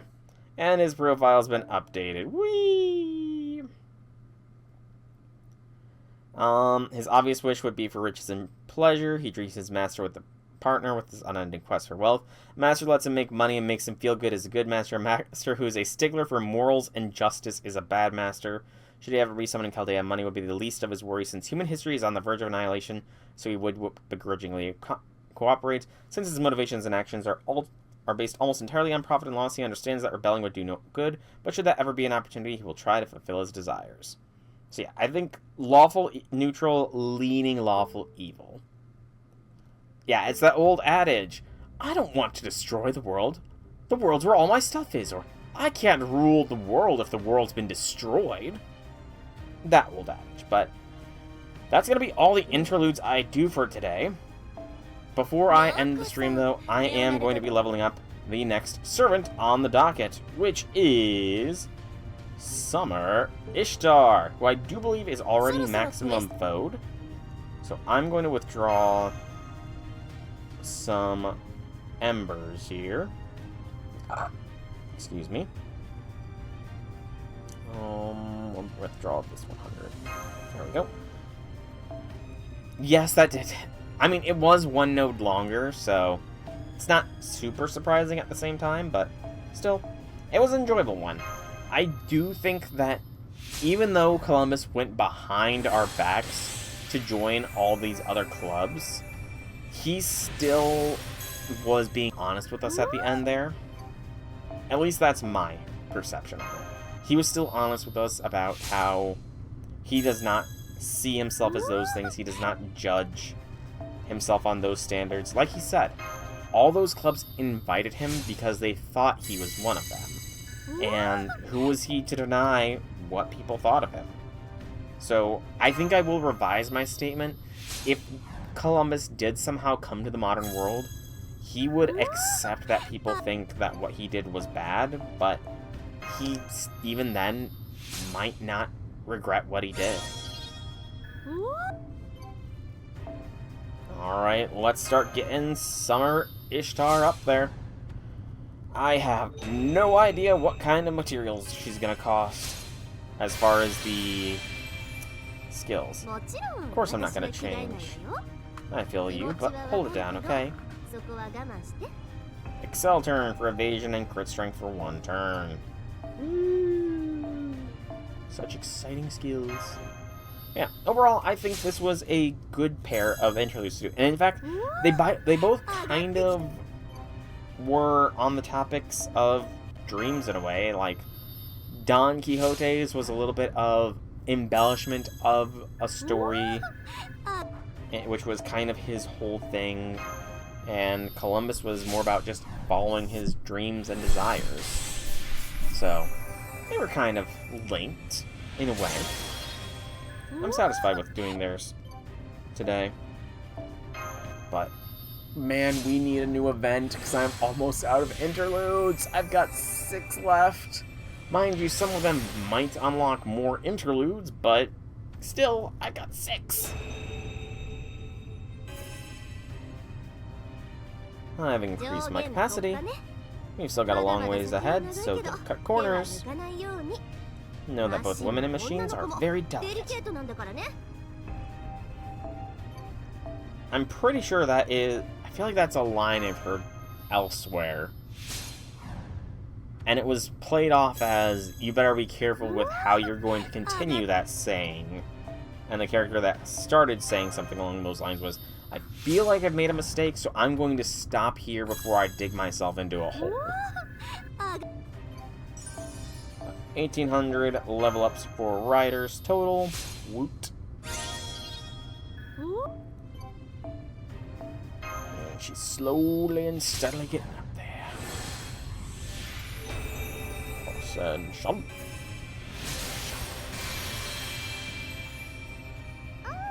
Oh, there is. It's like there was an itch I couldn't scratch. So this is what a growth spurt feels like. I guess starting from square one isn't so bad. We're almost at the goal. Keep doing your best. Oh, that's right. Summer Breaker, one-time invincible, crit strength, crit start drop rate, NP, gain debuff resist and HP recovery for 1 turn, but then stun yourself. I imagine that her rank up quest... I think she has a rank up quest. If she has a rank up quest, I imagine that stun gets dropped from her skill. I know she doesn't have an interlude, at least. But rank up quest, I don't know. Hey, we got a super great success there. Nice. Alright, here comes the final ascension. I honestly do prefer this one. Good work getting to this point. To be honest, I wanted to keep growing because it felt good. But there's a limit to a servant's spirit origin.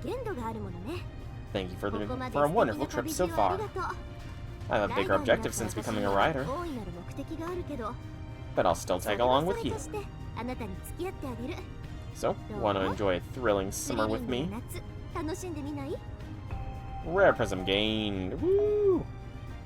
So 1 rank up quest, that is good to know, good to know. So I've got 2 rank up quests I can do between streams now. Whee! Wow, that was a quick level. Alright. So now we take her up as high as we can as far as the skills. Please do not require Evil Bones. So 3 threes, 3 is gonna be fine. 4, 4, 4 is gonna be fine. 5, 5, 5 is fine.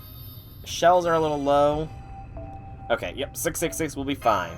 But yeah, shells are starting to get a little on the low side here, it looks like. Just a little bit. We need another raid event at some point. I need to hit some pinatas, essentially. I really need to hit the pinatas. And this is going to be it for Summer Ishtar. I do want to check something, because there is one aspect of FGO that I've actually not interacted with at all. And it's not command codes or anything like that. I've not done anything with append skills. And I kind of don't really know how much they cost or anything like that. So, they do cost servant coins, I know that much. I can check that in a moment, but... So I wouldn't be able to get all of these unlocked for Melt. Extra card by 30, starting 10%, and attack against Lancers. Okay. Yeah. I don't think I'd be able to get Melt. I don't want to do Melts just because I couldn't unlock all of them, unfortunately. I'm 30 coins short, and I think the last 30 coins would need to come from getting another Melt. I don't, unless, I'm fine if you guys are aware of, if there is any means to get more servant coins in the future. 15. She is my strongest servant. But you wanted to know the chains and proof of hero stash. I didn't realize it differentiated between paid and free quartz. So, I have 61 bones, 540 chains, and 267 proofs of heroes. She is NP5. Yeah, my Melt is as strong as she can get. 120, Bond 15, 2k, 2k, 10, 10, 10, NP5. Max Faux Pod, every card has command. There's going to be a Servant Coin Append skill update on this year's anniversary, that's all I can say. Okay, that's good for me to know. If that means that I can unlock all of her Appends eventually, that is good for me. Ow. Freaking finger. But, yeah, I do think that we are pretty much at the end of today's stream. I think there is some master missions I can claim really quickly here. Just for more sand and some more foes. But... okay. But, yeah, I mean, I still don't have... I'm still... I thought... hang on. I thought Summer Ishtar had a rank-up quest. No! Summer Ishtar, why? I thought she had a rank-up quest. No! But, yeah, I still don't have a Bond 6 servant, so I am still locked out from finishing this score. I still need that. But beyond that, I actually probably could start working on another one. I just need to make sure I keep 130, 290, 420, 580, and then 687. I just need to keep 770 dust in reserve, I suppose. And I did start Lancer previously, so I could continue the Lancer line a little bit here. Not too deep, however. You know, I'm gonna do that. We're gonna do a little bit of class score unlock for Lancer since I had already started it. I just need to make sure I maintain 770 dust. Or Starlight Dust, whatever it's called.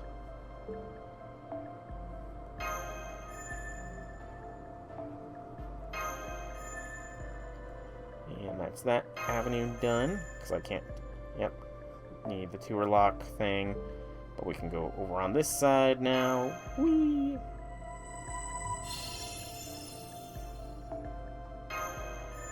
I should also keep an eye on my mats. Do it! 56 proofs of hero, I don't care. Actually, I do kind of care. I hope that does not bite me in the ass. Yeah, Lancer's obviously going to be the next one I work on unlocking, but I'm not going to be able to make it too far in. Gosh, what's with all the proofs of heroes, man? Stop consuming my proof.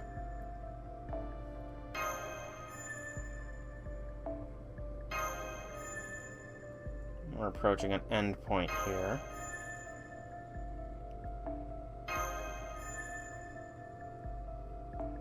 Okay, we can keep going.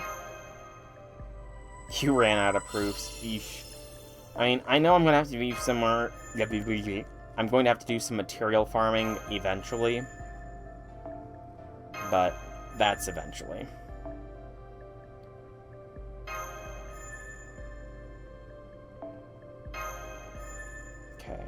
Okay. I can't do any more there. Slowly running to an end here. I can only spend 80 more. Will I be able to even do any of these? I could do that one for quick crit or art crit. I'm going to do art crit. And there we go. That's all I can do. Yeah. And as soon as I get a Bond 6 servant, I will be able to get the extra class 1 score completed. I just need a singular servant to get to Bond 6 so I can get this. Because there is no Bleached Earth quests.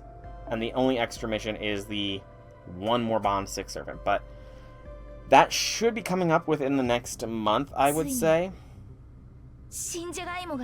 That or, I guess, 5 more max ascensions.